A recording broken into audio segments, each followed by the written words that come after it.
રાજ્યમાં હાલ વરસાદી માહોલ જામ્યો છે। આ વચ્ચે તડકા વચ્ચે હવે રાજ્યમાં વરસાદ થવાની શક્યતા છે તે વ્યક્ત કરવામાં આવી છે। રાજ્યના ભિન્ન ભિન્ન ભાગોમાં વરસાદની શક્યતા વ્યક્ત કરાઈ છે। હવામાન નિષ્ણાંત અંબાલાલ પટેલે વરસાદની આગાહી છે તે કરી છે।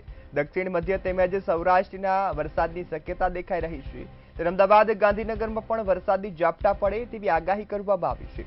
हाल वरसादी वातावरण છે। વચ્ચે વરસાદી ઝાપટા સાથે પવનની ગતિ તેજ રહેશે તેવી આગાહી કરવામાં આવી છે।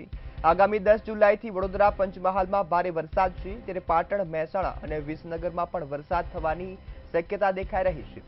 આગામી 18 જુલાઈથી ચોમાસામાં જે વિરામ આવશે, જે બાદ ત્યારબાદ 22 જુલાઈથી હવામાનમાં પલટો આવશે। આ સાથે જ 24 થી 30 જુલાઈ અતિભારે વરસાદની જે શક્યતા છે તે દેખાઈ રહી છે। ત્યારે કેટલાક ભાગોમાં ભારેથી અતિભારે વરસાદ છે તે પડવાની શક્યતા પણ વ્યક્ત કરવામાં આવી છે। કેટલાક ભાગોમાં 8 થી 10 ઇંચ વરસાદ થઈ શકે છે। તો આગામી 18 જુલાઈથી ચોમાસામાં આંશિક બ્રેક છે તે જોવા મળશે। ત્યારબાદ 22 જુલાઈથી ફરીથી હવામાનમાં પલટો આવશે અને ચોમાસું પોતાનું રૂપ છે પાછું ધારણ કરશે, જેમાં તડકા વચ્ચે રાજ્યમાં વરસાદ છે તે થવાની શક્યતા છે। हाल तो राज्यना अमुक भागों वरसादे थोड़ो विराम लीधो छे, परंतु आ विराम बाद फरीथी जे हवामान निष्णांत अंबालाल पटेले वरसादनी आगाही ते व्यक्त करी छे। जेमां दक्षिण मध्य तेमज सौराष्ट्र सहित अमदावाद अने गांधीनगर पण वरसादी झपटा जोवा मळशे। કેટલાક ભાગોમાં પણ વરસાદી ઝાપટા પડવાની શક્યતા રહેશે અને અમદાવાદ ગાંધીનગરના ભાગોમાં પણ બપોર બાદ વરસાદી ઝાપટા પડવાની શક્યતા રહેશે।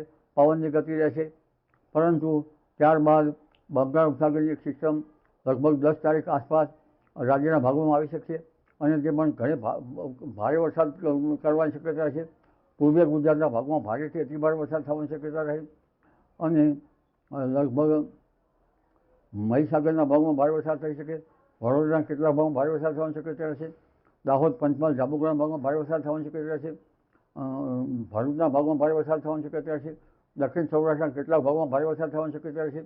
દક્ષિણ ગુજરાતના કેટલાક ભાગમાં ભારે વરસાદ થવાની શક્યતા રહેશે। સુરત, નવસારીના ભાગમાં વરસાદ થઈ શકે છે। આહવા, વલસાડના ભાગમાં વરસાદ થઈ શકવાની શક્યતા રહેશે। તો આ વચ્ચે વાત કરીએ તો રાજ્યમાં સાર્વત્રિક વરસાદની છે તે આગાહી વ્યક્ત કરવામાં આવી છે। રાજ્યમાં ચોમાસાએ પોતાનું જે પાટો છે તે પકડી લીધો છે। આ વચ્ચે હવે ગાજવીજ અને ભારે પવન સાથે વરસાદની જે આગાહી છે તે કરવામાં આવી છે। રાજ્યમાં આજે અતિ ભારે વરસાદ છે તે પડવાની આગાહી કરવામાં આવી છે।